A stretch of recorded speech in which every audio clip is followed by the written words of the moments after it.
अगर यूपी की राजनीति दिलचस्प बनी रहती है तो भाई साहब बिहार की राजनीति भी कम दिलचस्प नहीं है। और इसका श्रेय किसी और को जाए न जाए, लेकिन हाँ, नीतीश कुमार को जरूर जाना चाहिए। नीतीश कुमार ही है जो बिहार की राजनीति को रोचक बनाए रहते हैं। प्रधानमंत्री की उम्मीदवारी का जिक्र आया तो बीजेपी का साथ छोड़ डाला। अभी कहीं और अपना मतलब सिद्ध होगा तो उनके साथ चले जाएंगे। यूं इधर से उधर करने में झिझकते नहीं है नीतीश कुमार, तभी तो इतनी तबीयत से हमलावर है प्रशांत किशोर। बिहार में नीतीश कुमार के खिलाफ मोर्चा खोले बैठे प्रशांत किशोर ने इस बार नीतीश के साथी तेजस्वी को लेकर ही तीखा तंज कस दिया है। बल्कि हम तो कहेंगे कि तेजस्वी के बहाने से नीतीश कुमार को टेस्ट करने की कोशिश कर रहे हैं प्रशांत किशोर। अब उन्होंने बयान ही ऐसा दे दिया है। प्रशांत किशोर ने नीतीश को लेकर कहा है कि नीतीश जी को अभी ही तेजस्वी को मुख्यमंत्री बना देना चाहिए। उनको भी साबित करने के लिए 3 साल मिल जाएगा। ग्रामीण कार्य मंत्री, पथ निर्माण मंत्री कौन है वो तो आप लोग जानते ही हैं। तो शिक्षा, स्वास्थ्य, ग्रामीण कार्य मंत्री और पथ निर्माण मंत्री, ये चारों लोग आरजेडी के माननीय तेजस्वी यादव और या उनके सहयोगी हैं।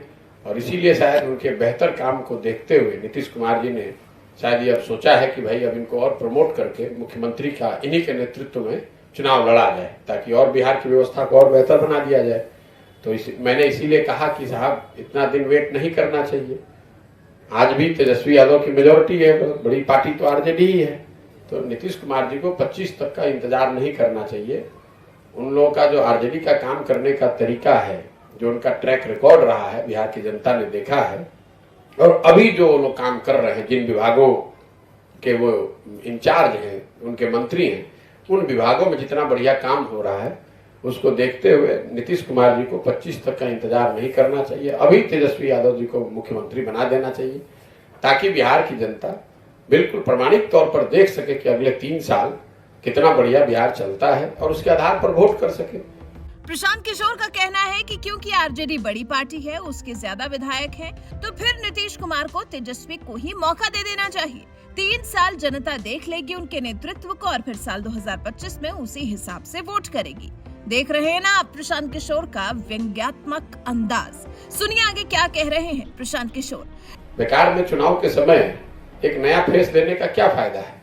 ये तो नीतीश कुमार जी अपने 20 साल आप रहिएगा और आपके कार्य पर वोट न हो, इसलिए चुनाव से पहले किसी दूसरे का फेस लाइएगा, वो तो ठीक नहीं है। जब उन्होंने घोषणा कर ही दी है कि भाई महागठबंधन लड़ेगा चुनाव तेजस्वी जी के नेतृत्व में, तो तेजस्वी जी को मुख्यमंत्री बना देना चाहिए। दरअसल प्रशांत किशोर बिहार में पैदल दौरा कर रहे हैं। बिहार में गांव पंचायतों का पैदल दौरा कर वो लोगों की समस्याओं को समझने की कोशिश कर रहे हैं। ऐसे में ये चर्चा काफी जोरों शोरों से चल रही है कि साल 2025 तक नीतीश कुमार मुख्यमंत्री पद पर बने रहेंगे और जो 2025 का चुनाव होगा वो तेजस्वी यादव के चेहरे पर लड़ा जाएगा। तो अगर तेजस्वी के चेहरे पर ही अगला चुनाव लड़ा जाना है तो फिर नीतीश कुमार को तेजस्वी को मुख्यमंत्री अभी क्यों नहीं बनाना है। इसके साथ ही बीएसएससी पेपर लीक मामले में भी प्रशांत किशोर ने तंज कसा है। देखिए, पिछली बार जब बीपीएससी का परीक्षा का प्रश्न पत्र लीक हुआ था तो लोगों ने मुझसे कहा कि आप टिप्पणी कीजिए, बच्चों ने भी आकर कहा कि आप ट्वीट कीजिए। तो मैंने उस समय भी कहा था और अभी एसएससी का जो परीक्षा पत्र लीक हुआ उस पर फिर वही कह रहा हूँ कि भाई ये रोजमर्रा की घटना बन गई है। जब आपका पिछले 10 सालों में ये 60 से ज्यादा अलग अलग परीक्षाओं के पेपर बिहार में लीक हुए हैं, न इस पर किसी की जवाबदेही है। और जो आदमी जो पिछली बार बीपीएससी के प्रश्न पत्र लीक होने के बाद जिस व्यक्ति को सरकार ने ये कहा कि ये दोषी है, जिसको पकड़ा गया, उसी आदमी का पिक्चर सरकार के बड़े मंत्रियों के साथ 2 दिन के बाद आप ही लोगों ने छापा है। तो आपको पता है कि जब शिक्षा मंत्री या पूर्व शिक्षा मंत्री प्रश्न पत्र लीक करने वाले के साथ बैठकर और उसकी साठगांठ और उसकी फोटो छपेगी तो प्रश्न पत्र लीक नहीं होगा तो क्या होगा। ये बिहार में तो जो प्रश्न पत्र लीक होना कोई न्यूज नहीं है, बिना प्रश्न पत्र लीक हुए कोई एग्जाम हो जाए तो वो न्यूज है। देखिए कैसे बिहार के हालात की पोल खोल रहे हैं चुनावी रणनीतिकार प्रशांत किशोर।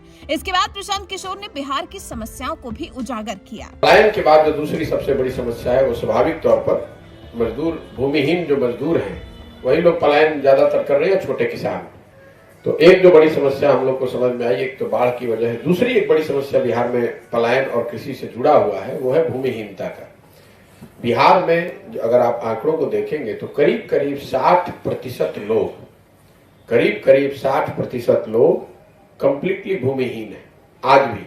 और ये हालात तब है जब 32 साल से या उससे पहले कांग्रेस भी, इन लोगों ने समाजवाद के नाम पर राजनीति की है, सरकारें बनाई और चलाई गई हैं। ये वो लोग हैं जिन्होंने समाजवाद की बढ़कर हुंकार भरा है और उनके राज्य में 60% लोग आज भी भूमिहीन हैं। आपके सिर्फ परिप्रेक्ष्य के लिए बता रहा हूं कि राष्ट्रीय स्तर पर यह औसत है 38%, 38%। तो 38% भूमिहीन देश के लेवल पर है, लेकिन बिहार में भूमिहीनों की संख्या करीब करीब 60% है।